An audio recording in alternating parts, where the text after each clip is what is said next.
Good morning students. आज हम बात करेंगे एंगुलर फ्रिंज विड्थ। हमने विड्थ निकाल ली थी, वो कैसी विड्थ थी? W इज इक्वल टू, आपने निकाला था W is equal to D lambda upon small D निकाला था। तो D lambda upon small D निकाला था, तो क्या था वो? ये लीनियर विड्थ थी। ठीक है, अब हम बात करेंगे एंगुलर फ्रिंज विड्थ। तो चलिए देखते हैं कैसे हम शुरू करते हैं। तो सबसे पहले हमें पता है कि फिगर बनाना ज़रूरी होगा।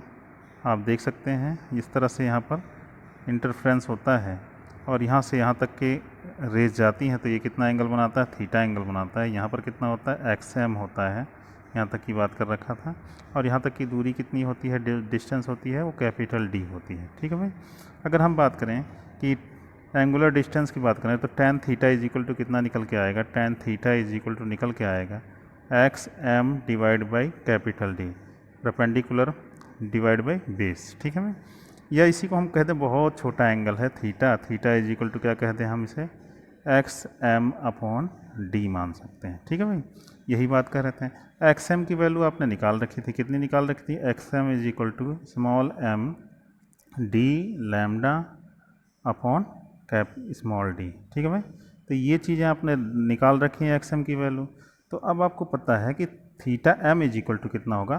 Theta m is equal to XM divide by capital D। XM की value m D lambda divide by small d, और कुल टोटल किससे डिवाइड किया है? कैपिटल D से। कैपिटल D से कैपिटल D समाप्त हो गए, बचा क्या? m lambda divide by small d। ये आपका क्या होगा? एंगुलर को हम रिप्रेजेंट कैसे करेंगे, ज़रा फिगर में देख लेते हैं। एंगुलर की बात करें तो यहाँ पर ये जो आपको दिख रहा है एंगल, तो ये आपको इस तरह से दिख रहा है। तो ये टोटल अगर दोनों साइड अगर बनता तो 2 थीटा हो जाता कि नहीं होता, लेकिन एक साइड है तो ये एंगल, यहाँ आपको एंगल दिख रहा है ना, ये एंगुलर फॉर्म में ये दिख रहे हैं, तो कितने डिग्री में ये एंगल लेता है, तो ये आपको समझ में आ रहा है। अब हम दोनों एंगुलर फ्रिंज, दो एंगुलर फ्रिंज के बीच में हम निकाल सकते हैं कि कितना डिफरेंस होगा। तो आप जानते हैं पहले थीटा, अगर हम बात करें थीटा m के लिए हमने क्या निकाला? m लैम्डा d, और अगले वाले के लिए क्या होगा? थीटा m+1 हो जाएगा। तो कितना हो जाएगा? m+1 into lambda upon d। अब देखें m से अगर हम थीटा m+1 माइनस थीटा करते हैं, थीटा m करते हैं, तो क्या बचेगा? केवल लैम्डा अपॉन d ही तो बचेगा। क्यों भाई? क्योंकि m से m कैंसिल हो जाएगा, ये m से m कैंसिल हो जाएगा, बचेगा क्या? आपका बचेगा लैम्डा अपॉन, यहाँ पर कितना बच रहा है? Theta is equal to lambda upon d बच रहा है। ठीक है भाई, तो यही हमको एंगुलर विड्थ है। अब हम बात करते हैं कि व्हाट इज़ कोहेरेंट सोर्स। बहुत पूछते हैं बच्चे कि sir coherent source, what do mean by coherent source? Coherent source का क्या यूज़ है? तो आपको पता है ना कि जो हम आपको बता रहे थे कि यंग्स डबल स्लिट एक्सपेरिमेंट, तो यहाँ पर बताया था कि 2 स्लिट का यूज़ करते हैं और लाइट हमारा एक ही होता है। क्या हमारे पास पैसों की कमी आ गई थी कि हम यहाँ पर 2 बल्ब नहीं लगा सकते थे? तो ऐसा नहीं कुछ था। यहाँ से सेम डिस्टेंस पर 2 स्लिट रखने का कारण ये था कि अगर हम 2 सोर्स लेते तो दोनों एग्जैक्टली फिजिक्स की लैंग्वेज में क्या कहता है? 2 source never could be identical.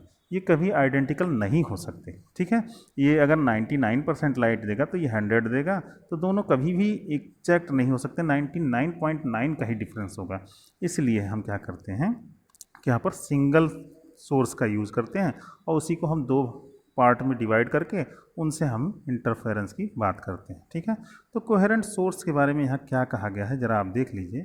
कहता है यहाँ पर कि 2 sources are said to be coherent if they emit light wave having sharply defined phase difference that remains constant with time. It means, आप देखते हैं कि जब किसी भी वेव को चलते हुए देखते हैं तो किसी भी पॉइंट पर आप अगर वहाँ टेंजेंट डाल दें तो उस पॉइंट पर लगता है कि हाँ ये एक पर्टिकुलर डायरेक्शन में पार्टिकल यहाँ से इधर की तरफ, इस पॉइंट पर डालिए तो ये ऊपर की तरफ, इस तरफ डालिए तो ये क्या कहलाता है? फेज होता है, ये फेज होता है। ठीक है, अब कह रहा है कि 2 वेव हों, दोनों वेव हैं, अब कहते हैं कि एक 90 से स्टार्ट हुआ था, ये देखिए यहाँ से शुरू हुआ था। अब दोनों में हर जगह कितने का डिफरेंस होगा, 90 का। हर जगह टाइम टू टाइम कितना भी वेरी कर ले, लेकिन उनका फेज डिफरेंस हमेशा हर जगह क्या होना है, टाइम। जैसे यहाँ देखिए 2 4 से 5 6 सब सेकंड बदलते जा रहे हैं, लेकिन फेज डिफरेंस नहीं हो चेंज हो रहा है, ठीक है, कांस्टेंट हो रहा है। तो इसी को हम क्या कहते हैं, कोहेरेंट सोर्स कहते हैं, ठीक है। कोहेरेंट सोर्स से हमें क्या होता है कि जो पैटर्न बनता है इसका आपको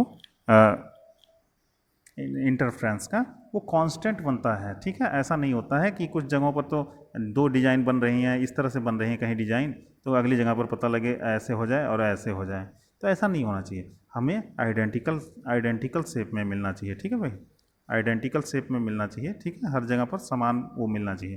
तो हमें समझ में आता है कि कोहेरेंट सोर्स से हमें आइडेंटिकल इंटरफ्रेंस वाली पोजीशन फाइंड होती है। अब हम अभी जो है पढ़े थे कि भाई 2 स्लिट थे और दोनों यहाँ पर पहुँचते हैं, ठीक है, लाइट दोनों से, तो क्या होता है, इनका इंटरफेरेंस होता है। लेकिन अब हमें नया टॉपिक देखना है कि effect of introducing a thin transparent plate in the path of one of the interfering beams. तो किसी एक बीम के बीच में हमको क्या रखना है, एक प्लेट रख देना है। उस प्लेट को क्या करना है, प्लेट को रख करके हमें पता लगाना है कि अब इंटरफेरेंस की जो फ्रिंज होगी वो कितना डिस्प्लेस होगी। तो इसके बारे में हम कल बात करेंगे, आज बिल्कुल नहीं।